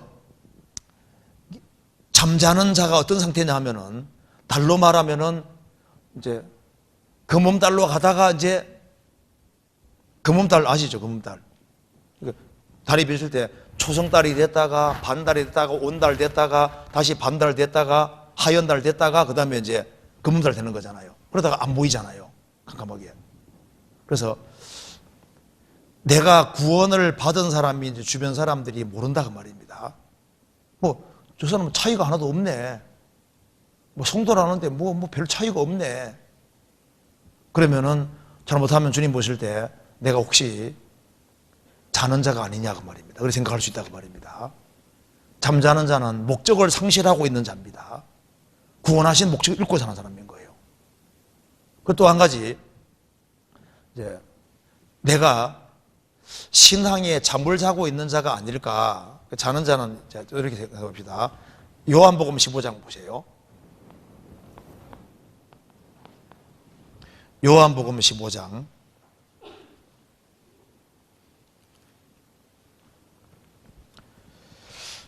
1절입니다.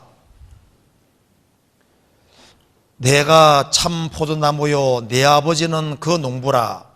물은 내게에서 과실을 맺지 아니하는 가지는 아버지께서 이를 제하여 버리시고 무릇 과실을 맺는 가지는 더 과실을 맺게 하여 이를 깨끗게 하시느니라.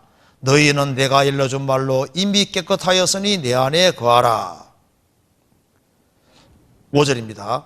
나는 포도나무요 너희는 가지니 저가 내 안에 내가 저 안에 있으면 이 사람은 과실을 많이 맺나니 나를 떠나서는 너희가 아무것도 할 수 없습니다. 사람이 내 안에 거하지 아니하면 가지처럼 밖에 버리고 말라지나니 사람들이 이것을 모아다가 불에 던져 살았느니라. 요한복음 15장에 세 종류의 가지가 나옵니다. 가지 나오는데 첫째는 아버지가 재버리는 가지, 아버지가 재버리는 가지가 있습니다. 여기서 누구냐면은 이 가룟 유다 같은 사람입니다. 가룟 유다. 유다는 3년 반 동안 예수님 따라다녔지만은 결국은 그리스도를 안 믿은 사람입니다. 아버지께서 재버리신 자에는 가지는 구원 안 받은 사람 말하는 겁니다. 두 번째로 주 안에 거하면서 열매 맺는 가지가 있습니다. 세 번째 가지는 안 붙어 있어서 떨어져 있는 가지, 말라버린 가지입니다. 그러니까 자기도 바짝 마르고 열매도 없는 거예요. 그러니까 요 세 번째 요것이 쉽게 말하면 뭡니까? 잠자는 자다 그 말입니다. 그러니까 내가 실제로 주님께로부터 공급을 받고 있고 정말 주님이 내게 공급해 주시는구나 자기 느끼고, 그리고 공급받은 결과 그 사람을 통해서 열매라는 것이 맺혀갈 때 그게 정상적인 가지잖아요.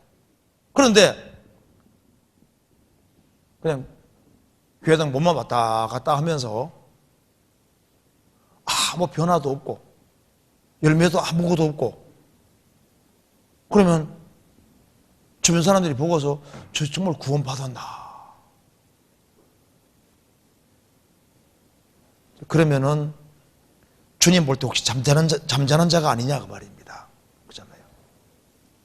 무슨 말 이해되시죠? 그 생각을 해보셔야 되는 겁니다. 그리고 이제 그 다음에 또 한 가지는요, 구원받고, 이제 그 다음에 이제 또 한 가지 생각해 봅시다. 성경 유다서 한번 보세요. 유다서 1장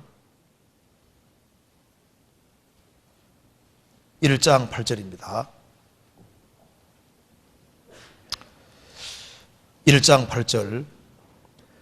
그러한데 꿈꾸는 이 사람들도 그와 같이 육체를 더럽히며 권위를 업신적이며 영광을 회방하나도다. 그러한데 꿈꾸는 이 사람들도, 자, 이 꿈은 깨어있는 사람이 꿉니까? 잠자는 사람이 꿉니까? 여기 봅시다.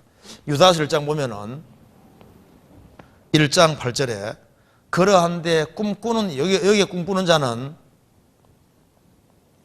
구원 안 받은 사람 말하는 겁니다. 그런데 구원을 받은 사람도 신앙에 잠을 자다 보면은 잘못된 꿈을 꿀 수 있는 거예요. 그러니까 현실적이지 않다 그 말입니다. 그걸 꿈꾸는 자라고 하는 거예요. 여기 꿈꾸는 자는 어떤 사람이냐 하면은, 예를 들어 봅시다. 하나님이 계신데 하나님 존재하지 않는다 생각하는 사람은 어떤 사람입니까? 그거 꿈꾸는 사람인 거예요. 꿈깨야 됩니다. 하나님 계시잖아요.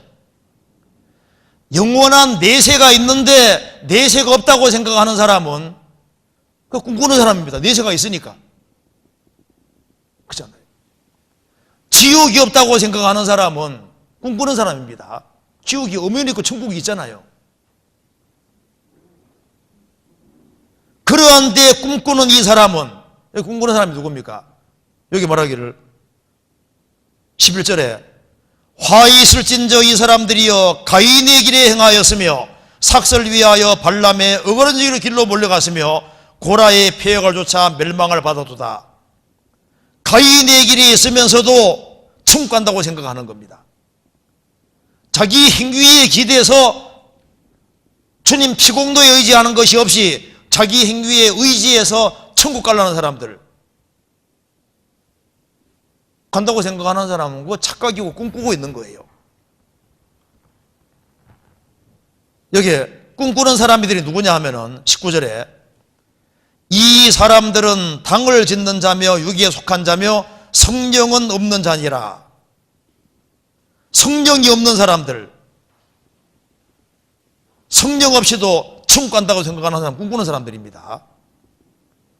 성령으로 말미암아 영혼이 새 사람이 되고, 그리고 새 생명 가운데 행하는 것 전혀 뭔지 모르는 사람들, 그러면서도 천국 간다고 생각하는 사람은 꿈꾸고 있는 사람들입니다. 20절에 말한 대로 지극히 거룩한 믿음 위에 자기를 건축하라 그랬는데, 지극히 거룩한 믿음, 참 믿음인지 모르는 사람들, 꿈꾸는 사람들입니다. 그런데 구원을 받은 사람들 중에서도 이게 신앙에 잠을 자면은 허황된 꿈을 꿀 수 있는 거예요. 구원받은 사람 중에도 이렇게 꿈꾸는 사람들일 수도 있습니다. 에이, 적당히 살아도 뭐 좋은 데 가겠지. 뭐 꼭 열심히 살아야 되나? 뭐 적당히 살아도 되겠지.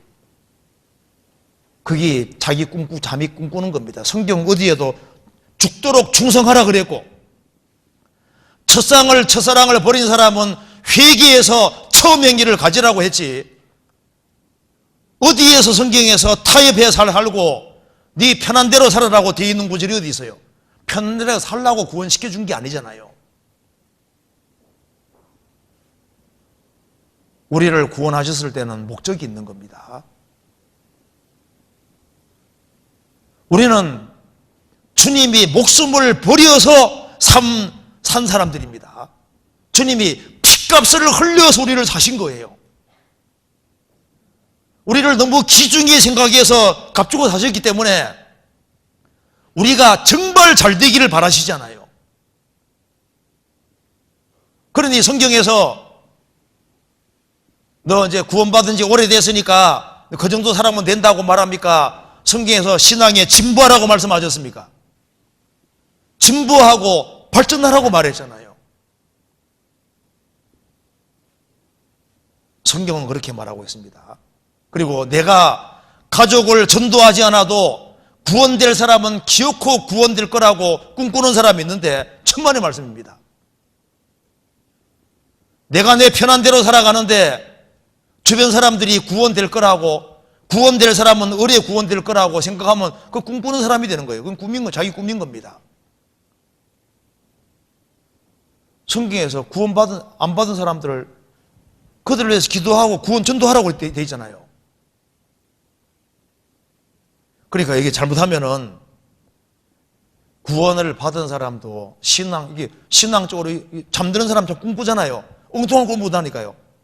내가 그냥 말을 한 번 해도 괜찮겠지.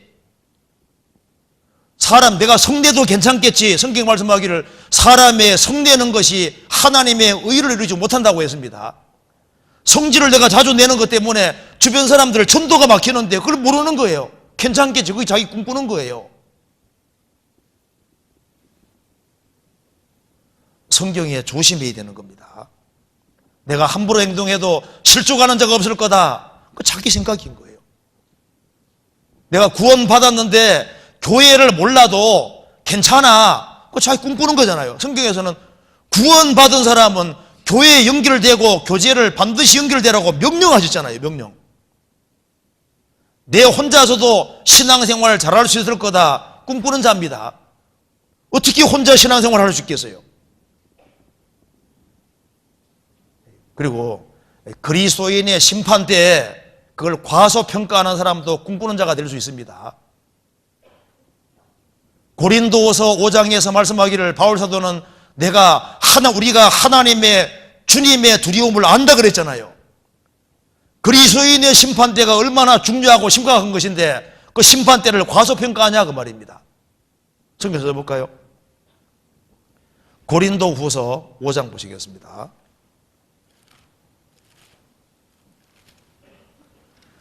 (5장) 11절입니다.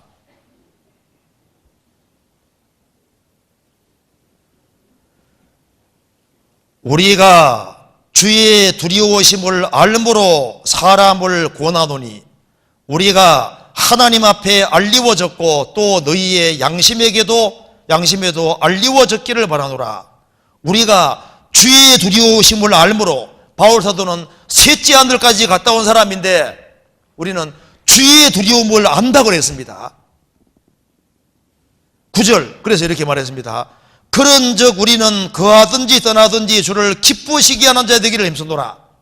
이는 우리가 다 반드시 그리스도의 심판대 앞에 드러나 각각 선악간에 그 몸으로 행한 것을 따라 받으려 함이라. 우리는 살든지 죽든지 주님을 기쁘시게 하는 자 되기를 힘쓰노라. 이는 우리가 다 반드시 그리스도의 심판대 앞에 드러납니다.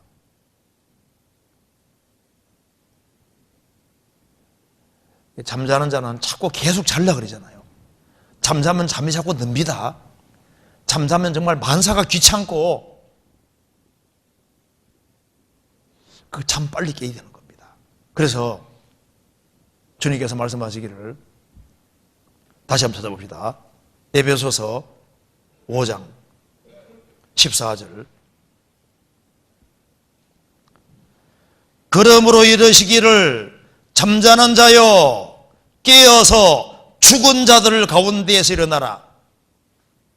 죽은 자들은 주님의 생명을 얻음으로 살리심 받아야 되고, 구원을 받은 사람은, 구원받은 사람 중에 잠자는 자는 깨어서 반드시 깨어나야 됩니다. 어떻게 하면 깨어날 수 있을까요? 잠자는 자는 깨어나야 됩니다. 어떻게 하는 것이 깨어날까요?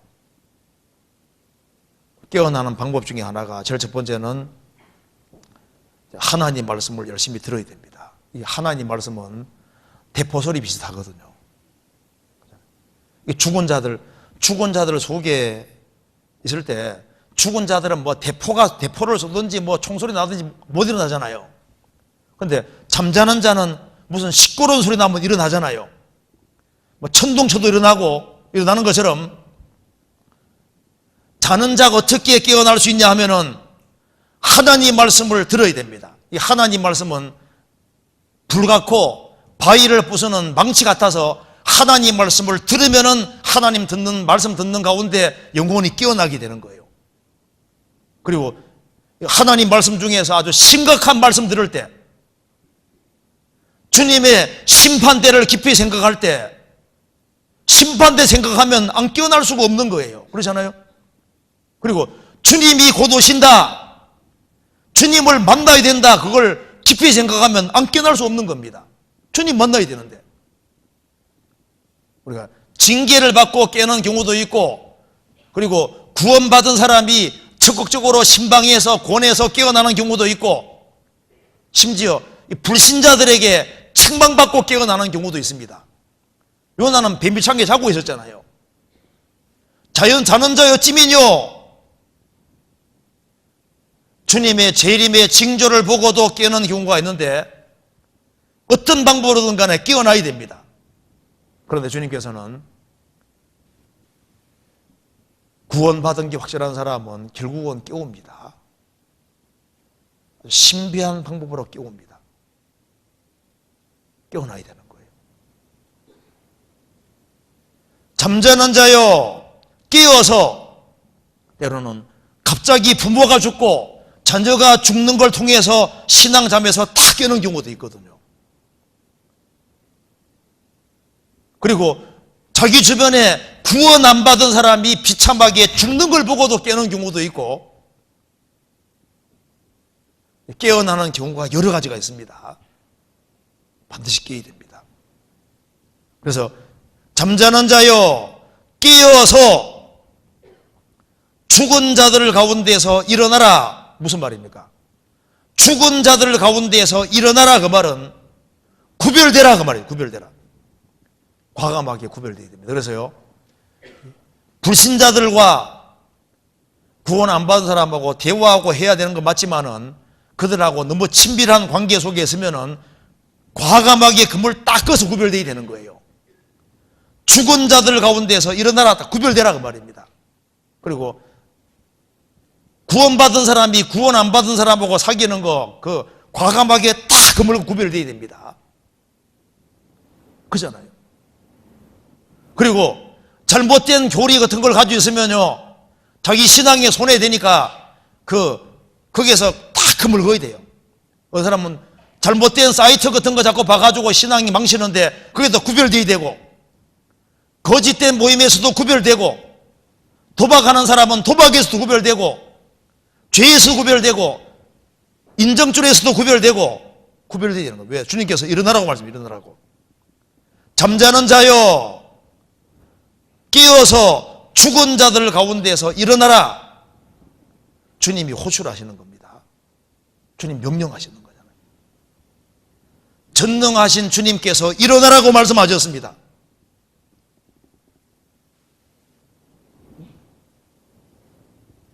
그리스도께서 내게 비치리라 하셨느니라. 그래서 깨어나야만 지혜로운 자가 될 수 있는 겁니다. 15절에 그런 정도이가 어떻게 행할 것을 자세히 주의하여 지혜 없는 자같이 말고 오직 지혜 있는 자같이 하여 세월을 아끼라. 그럼 여기서 죽은 자들 가운데서 일어나라. 그럼 주님 뭘 원하시는 걸까요? 죽은 자들 가운데서 일어나라 그 말은 죽은 자 가운데가 아닌 산 자들 가운데 있기를 원하셔서 하는 말씀이잖아요. 구원받은 사람은 다시 말씀 가운데로 들어와야 됩니다. 우리 시대 인스턴트를 좋아해서 이게 순간적이고 즉흥적인 걸 좋아하는데 그러면 안 됩니다. 성경은 이게 지루할 수도 있어요. 성경 익히는 거 이거 쉽지 않습니다. 그래서 순간적인 걸 좋아해서는 말씀 못 익혀요. 충분한 시간을 가지고 말씀 가운데 들어와야 됩니다. 들어와서 말씀 가운데 우리 살아야 되는 거예요. 잠자는 자여 깨어서 죽은 자들 가운데서 오락이나 다른 어떤 것보다 말씀 가운데 다시 들어와야 됩니다. 그리고 교제 가운데 들어와야 되는 거예요. 교제 가운데 그것도 깊숙이 들어와서 주님 편에 서기를 주님께서 간절히 원하시는 겁니다. 죽은 자들 가운데 서서 마귀 편에 있지 말고 주님 편으로 구별되라 그 말입니다. 그래서 잠자는 자는 일어나야 됩니다. 깨어있는 사람은 잠자는 자와 차이가 있습니다. 깨어있는 사람은 시기를 알잖아요. 아, 주님 만날 때가 다가오고 있구나, 시기를 아는데, 잠자는 사람은 시간이 몇인지도 모르잖아요. 깨어있는 사람은 제일 먼저 시기를 압니다. 성경에서 나옵니다. 로마 13장. 로마서 13장.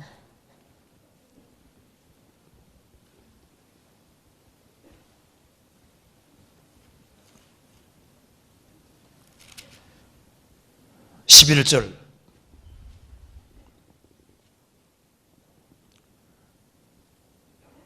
또한 너희가 이 시기를 알거니와 자다가 깰 때가 벌써 되었나니 이는 이제 우리의 구원이 처음 믿을 때보다 가까웠음이니라. 밤이 깊고 낮이 가까웠으니 그러므로 우리가 어둠의 일을 벗고 빛의 갑옷을 입자. 이 시기를 알거니와 자다가 깰 때가 벌써 되었으니 무슨 말입니까? 해가 떠오를 때가 되고 있다는 말입니다. 이거 정말 우리 시대에 딱 맞는 말입니다. 밤이 깊고 낮이 가까웠으니 샛별이 떠오르면요, 그 다음에 해가 떠오르는 겁니다. 주님의 징조를 우리가 보고 있지 않습니까? 그래서 이 깨어있는 사람들은 샛별을 볼 수 있는 것처럼 주님의 재림의 징조를 볼 수 있고, 그리고 주님 만날 준비를 하고 살아가는 겁니다. 주님 만날 준비를 하고 살아가는 사람이 그 깨어있다는 증거예요. 깨어있는 사람은 자기 할 일을 찾아서 자기 할 일을 분명히 하고 있을 겁니다. 방탕에서 구별되어 사는 것이 깨어있다는 증거입니다. 세상 사람들은 땅의 것을 추구하는데 위의 것을 추구하고 산다는 것은 깨어있다는 증거가 되잖아요.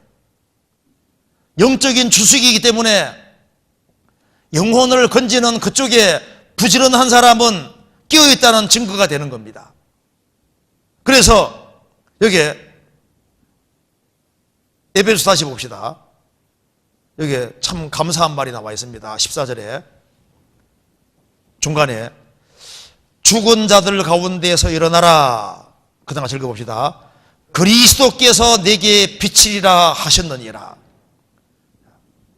우리가 구원받고 난 이후에 잘 못 살았다 할지라도 잠자는 자가 됐다 할지라도 거기에서 깨어서 일어나면 주님이 기뻐하십니다. 주님을 슬프게 했다 할지라도 거기에서 일어나는 사람은 주님께서 기뻐하시고 그리스도께서 내게 빛이리라. 구원받을 때도 우리가 주님이 빛을 비추셔서 구원받았잖아요. 어두운 가운데서 빛이 비치리라 하시던 그 하나님께서 예수 그리스도의 얼굴에 있는 하나님 영광 아는 빛을 우리 마음에 비추느니라. 주님 빛을 비칠 때 우리 속에 구원이 일어났는데, 구원이 이루어졌는데, 잠자는 자여 비록 신앙에 잠을 잤다 할지라도 깨어서 일어나는 사람, 신앙생활 바르게 하기를 발부둥 치는 사람, 그런 사람은 그리스도께서 비치시는 거예요. 그리스도께서 그런 각오가 있는 사람은 주님께서 마음속에 비추실 겁니다. 빛을 비추시면요 자기의 삶을 후회하게 되는 거예요. 주님 빛을 받으면은 내가 너무 잘못 살았구나 후회하게 되고 돌이키게 되고 주님이 새로운 결심을 주십니다. 그리고 돌이키는 사람은 마음에 다시 변화를 주시고 확신을 주시고 주님을 위해 살 수 있는 힘을 또 주시는 거예요. 잠자는 자여 깨어서 죽은 자들 가운데서 일어나라. 그리스도께서 내게 비치시리라. 그러면 비칠 때 내가 시간 허비를 많이 했구나 그걸 깨닫게 되잖아요. 그리고 빛을 비추실 때 주님이 다시 마음을 새롭게 해주시니까 영혼에 다시 기쁨이 생기고 성경이 다시 깨달아지기 시작하고 그리고 불신자들이 얼마나 불쌍한지를 정말 깨닫게 되는 겁니다. 세상이 어둠이라는 걸 깨닫게 되고 세상이 잘못해도 아주 한참 잘못됐다는 걸 깨닫고 이 세상은 장방성이고 심판받을 세상이라는 걸 알게 되잖아요. 그리고 이제 잠자는 자가 깨어서 죽은 자들 가운데서 구별되면은 영혼에 주님이 다시 감격을 주시고 감동을 주시고 그리고 주님이 새로운 마음을 불러일으킵니다. 성경이 깨달아지기 시작하고 이제 입맛이 들어오는 것처럼 말씀의 맛이 들어오는 거예요. 교제하는 것이 즐거워지게 됩니다. 전도하는 맛이 나거든요. 그리고 다른 마음이 주어지는 거예요. 주님이 영혼 속에 역사하시면은 없던 마음이 생깁니다. 새로운 마음이 생기는 거예요. 그리고 마음이 회복되기 때문에 이제 주님께서 그 사람을 자꾸 바꿔주시고 지혜 있는 자로 만들어주시니까 세월을 아끼라. 내가 구원을 받고 이렇게 오랜 세월 동안 시간 낭비를 너무 많이 했구나. 물질 낭비를 너무 많이 했구나. 이걸 깨닫게 되는 겁니다. 그래서 시간을 중요한 곳에 심어야 되는데 잘못된 데 심었구나. 내가 물질 허비를 많이 했구나. 내가 좀 더 끼어 있었다면 얼마나 많은 사람이 구원받았을까 하는 그런 마음이 들고 후회가 들게 되잖아요. 자, 그래서 주님께서부터 이제 빛을 비심 받으면은요, 주변 사람들이 압니다. 얘가 달라졌네. 근데 똑같이, 우리처럼 똑같이 했는데 아니거든요. 뭔가 다르네. 그러니까 전도가 되게 되는 거예요. 이사야 60장 시작합시다. 이사야 60장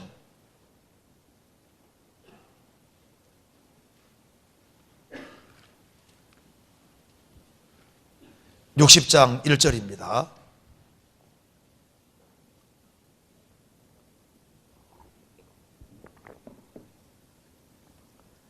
일어나라, 빛을 발하라.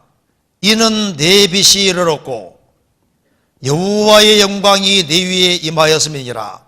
보라, 어둠이 땅을 덮을 것이며 캄캄함이 만민을 가리우려니와 오직 여호와께서 내 위에 임하실 것이며 그 영광이 내 위에 나타나리니 열방은 내 빛으로 열왕은 비치는 내 광명으로 나오리라. 일어나라, 빛을 발하라. 주님의 빛을 받은 사람이 빛을 빚을 수가 있는 겁니다. 빛을 발하라. 이는 내 빛이 이르렀고 여호와 영광이 내 위에 임하였음이니라. 잠시 후에 이 땅은 완전히 흑암으로 덮이게 됩니다. 보라, 어둠이 땅을 덮을 것이며 캄캄함이 만민을 가려울 것이다. 완전히 캄캄해지는 세상이 옵니다. 그 전에 우리는 주님 빛을 받아 빛을 비춰야 되는 거예요. 그리스도께서 내게 비치리라. 왜 비춰주시냐 하면은 이 세상에서 빛이 되도록 하기 위해서, 우리로 하여금 다시 불신자들에게 증인이 되고 파수꾼이 되도록 하기 위해 그렇게 하시는 겁니다. 예수님이 이방인의 빛이고 바울 사도가 이방인의 빛입니다. 우리도 주변 이방 사람들에게 빛이 되도록 하기 위해서 부르심 받은 겁니다. 그래서 깨어있는 사람은 건지는 사람인 겁니다. 열심히 건지는 사람인 거예요. 우리의 구원의 즐거움이 회복이 되어야 됩니다. 그래야만 불신자들을 전도할 수 있는 겁니다. 시편 51편 보시겠습니다. 51편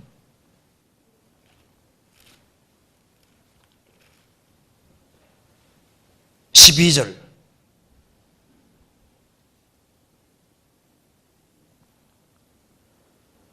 주의 구원의 즐거움을 내게 회복시키시고 자원하는 심령을 주사 나를 붙들어서 그러하면 내가 범죄자에게 주의 도를 가르치리니 죄인들이 죽게 돌아오리이다. 주의 구원의 즐거움을 내게 회복시키시고 죽은 자들 가운데서 일어나는 사람은 주님께서 내게 빚으시리라. 빛을 비춰주심으로 구원의 즐거움을 회복시켜 주시고 자원하는 심령을 주실 것이고, 그러하면 내가 범죄자에게 죽은 자들에게 주의 도를 가르치리니 죄인들이 죽게 돌아오리이다. 우리는 할 일이 있는 사람입니다. 어부는 물고기 잡는 게 자기 할 일이잖아요. 페인터공은 페인트칠하는 게 자기 일이고, 의사는 병자 고치는 게 자기 일인 것처럼 우리는 건지는 게 우리 일입니다. 우리 일. 우리는 영혼을 건지기 위해 사는 사람들인 겁니다.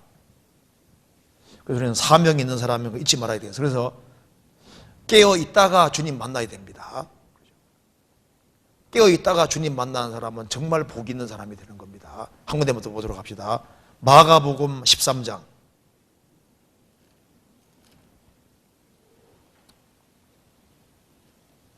33절.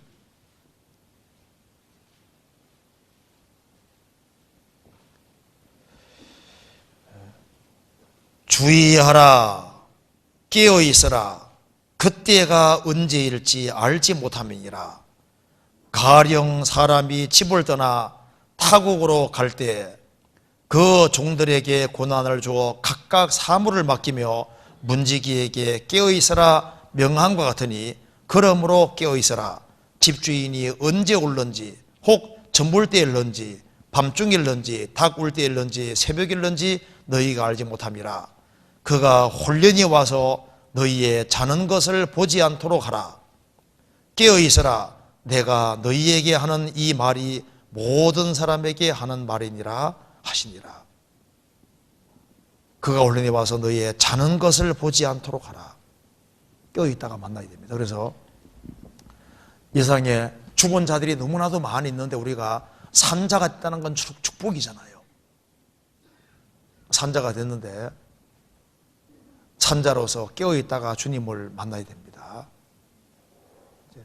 그래서 우리가 하나님께 맡긴 사명, 나를 구원하신 목적을 항상 생각하고, 그리고 우리가 주님 앞에 맡겨진 일을 다 하는 가운데, 충성하는 가운데 주님 만나야 되겠습니다. 오늘 여기까지 말씀드리고 내일 이어서 말씀드리겠습니다. 같이 기도하시겠습니다. 자비로우신 우리 아버지 하나님, 역사의 마지막 시대를 살아가는 저희들에게 하나님을 알게 하시고 또 우리에게 귀한 일을 맡겨주셨습니다. 우리를 구원하시면은 크신 목적이 있는 줄 압니다. 우리가 주의 마음을 더욱 헤아려 알 수 있도록 도와주시고 주님 마음에 기쁨을 드릴 수 있도록 도와주시고 주님 앞에서는 그날 칭찬을 받을 수 있도록 도와주시옵소서. 저희들은 너무나도 부족하고 연약합니다. 주님께서 도와주시지 아니하시면 한시라도 바르게 살 수 없는 사람들입니다. 주님께서 이번에 여기에 참석한 모든 분들에게 크신 은혜와 사랑으로 함께 해주시고 그리고 주님 안에서 귀한 교훈을 같이 나눌 수 있도록 역사해 주시고 도와주옵소서. 내일 시간도 도와주시기를 간절히 의지하오며 주 예수 그리스도 이름으로 기도하옵나이다. 아멘.